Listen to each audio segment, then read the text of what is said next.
تحت شعار المرأة الإعلامية تحديات وإنجازات، نظمت دار رومانس القرن 21 للنشر والتوزيع والترجمة ومجلة كل العرب، بالإضافة إلى اتحاد الكتاب والصحفيين في باريس وأوروبا لقاء تكريمي للمرأة الصحفية في إطار فعاليات الاحتفال بعيد المرأة المصادف ل8 مارس من كل سنة. والجدير بالذكر أن هذه الفعالية شهدت حضور أسماء بارزة ولها وزنها وقامتها في مجال الإعلام والصحافة.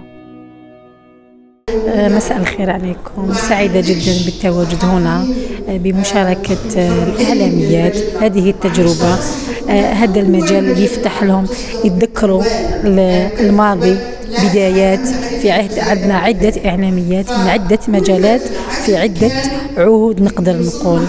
وأول شيء نوجه كلمة للمرأة، كل عام والمرأة الجزائرية بخير، كل عام والنساء، نساء العالم بخير إن شاء الله وصحة وعافية. كل عام وهما قادرات يحققوا طموحهم، قادرات يحققوا أحلامهم، مصرات ملحات رائدات. أولا أهنئ كل النساء العالم والجزائرية خاصة، رغم أني أنا شخصيا أقول جزائرية كل أيامها عيد إن شاء الله، وأقول لها كل 8 مارس دعوا الأزهار تتفتح فإن ربيع الجزائر قادم.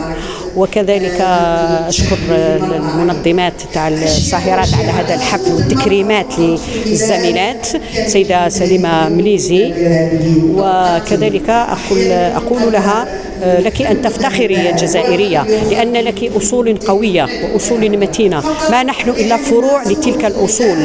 شكرا على هذه الفرصة، شكرا لجريدة السياحي. اليوم راني متواجدة بهذه المناسبة لتكريم صحفيات في مناسبة عيد المرأة.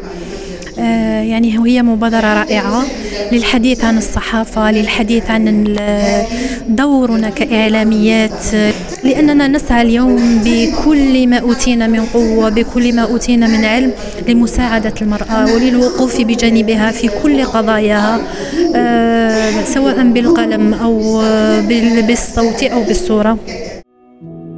حيث اختتم هذا اللقاء الاحتفالي بتكريم الصحفيات والإعلاميات اعترافا بدورهن الريادي في المجتمع وفي ترقية العمل الإعلامي الصحيح، وتثمينا لجهدهن في مواصلة النضال نحو مسيرة مستقلة ومزدهرة.